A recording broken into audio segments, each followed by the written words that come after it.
విధానాలు కార్మికుల వేతనాలు పెరగకుండా యజమానుల లాభాలు పెరుగుతున్నాయి. దేశంలో కాంట్రాక్టీకరణ, క్యాజువలైజేషన్, అవుట్సోర్సింగ్ లాంటి ప్రక్రియ ద్వారా కార్మికుల హక్కులను కూడా కాలరాస్తున్నారు. కార్మికుల నిజ వేతనాలు పడిపోతున్నాయి. కార్మికుల చట్టాలను సంస్కరించడం అన్న పేరిట కార్మికులకు పోరాడే హక్కు లేకుండా చేస్తున్నారు. ఈ ఆర్థిక విధానాల పైన బలమైన ఉద్యమాలు జాగితే తప్ప ప్రతిఘటించలేము. ఇవాళ ఏఐటీసీ రాష్ట్ర కౌన్సిల్ సందర్భంగా జరిగిన సెమినార్లో కార్మికులకు చేసిన విజ్ఞప్తి. వేత్తలతో సమావేశంలో పాల్గొన్నాను. ఎమ్మెల్సీగా ఉన్నాను. గతంలో మళ్ళీ కూడా చెప్తున్నాను, నాకు సింపుల్ గా ఎకానమీ అర్థమైతే నేను వెళ్ళింది ఆంధ్రప్రదేశ్ లో అందరూ ఇండస్ట్రియలిస్టులు పిలిచారు. ఒక పారిశ్రామికవేత్త ఇండస్ట్రియల్ డెవలప్మెంట్ జరగాలంటే మౌలిక వసతులు బలంగా ఉండాలి అన్నాడు.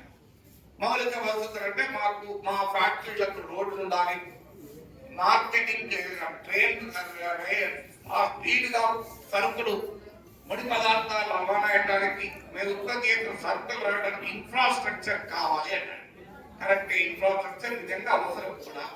ఒక ఫ్యాక్టరీ తయారు చేస్తూ ఆ ఫ్యాక్టరీ నుంచి మార్కెట్ రోడ్డు లేకపోతే ఆ ఫ్యాక్టరీ తయారు చేసిన వస్తువులు ఇంకా రెండో నచ్చాడు, మాకు రాయితీలు ఇవ్వండి, మాకు ట్యాక్స్ హాలిడే ఇవ్వండి, కరెంటు చౌకగా ఇవ్వండి, మాకు ల్యాండ్ చౌకగా ఇవ్వండి, మాకు పర్మిషన్ సులభంగా ఇవ్వండి, అప్పుడు పారిశ్రామిక అభివృద్ధి జరుగుతుంది అన్నాడు.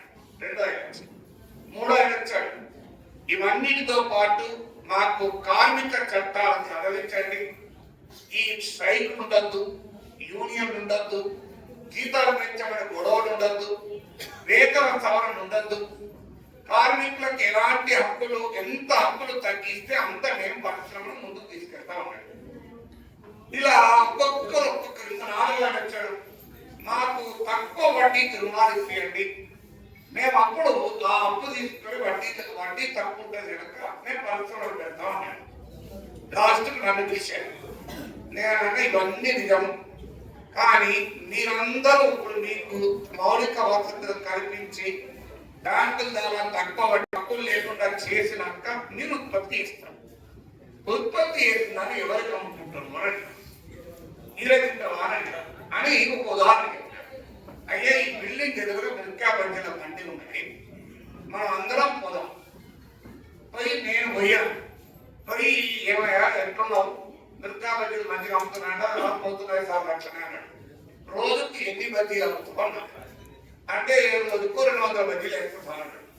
అదే 200 బజ్జీలు వేస్తావా, నువ్వు 2000 బజ్జీలు వేయాలి రోజుకు అంత నీళ్ళ ప్లేస్ ఎక్కడ ఉన్నారు సార్ అన్నాడు.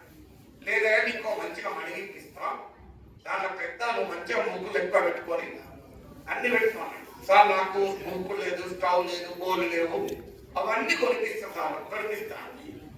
మరి నాకు గన్ని డబ్బులు ఎక్కడ ఉన్నాయి సార్, ఇవన్నీ పైసలు పెట్టుకోవాలి లేదా అంటే బ్యాంకు ద్వారా లోన్ ఇప్పిస్తాను తక్కువ వడ్డీకి, మరి బజ్జీలు ఎత్తాము అన్నాడు. సార్ అవన్నీ కాదు సార్, 2000 తినటం 2000 బజ్జీలు ఎత్తే వడ్డీదాం సార్. కార్మిక నష్టపరిహార చట్టాన్ని సాధించుకున్నాం. 1926లో ట్రేడ్ రిజిస్ట్రేషన్ యాక్ట్ సాధించుకున్నాం. 1936లో పేమెంట్ ఆఫ్ వేజెస్ యాక్ట్ పారిశ్రామిక వివాదాల చట్టం అనేది సాధించుకున్నాం. అంటే బ్రిటిష్ వాళ్ళ హయాంలోనే ఇన్ని కార్మిక చట్టాలను సాధించుకొని ఉన్నటువంటి కార్మిక వర్గానికి చట్టాలు లేకుండా చేయడం ఎవరికి సాధ్యం కాదు. ఈ దేశంలో కార్మిక వర్గం సోషలిస్ట్ రాజ్యం కావాలని పోరాటం చేస్తున్నటువంటి సందర్భంలో అమెరికన్ విధానాలు ఈ దేశంలో ప్రవేశపెట్టడం సాధ్యం కాదు. కాబట్టి ఇష్టమున్నా లేకపోయినా జవహర్లాల్ నెహ్రూ మాత్రం ప్రపంచంలో ఉన్నటువంటి కమ్యూనిస్టు శిబిరానికి నాయకత్వం వహిస్తున్నటువంటి సోవియట్ యూనియన్ వెళ్ళి దాదాపు కంపెనీ పెట్టాలని అడిగినప్పుడు అన్ని దేశాలని కలుపుకొని మీ దేశంలో మేము కంపెనీలు పెడతామని చెప్పి ఆ ప్రభుత్వం వచ్చింది. వాళ్ళు కూడా అడిగారు మా విధానాలను అవలంబించండి అని.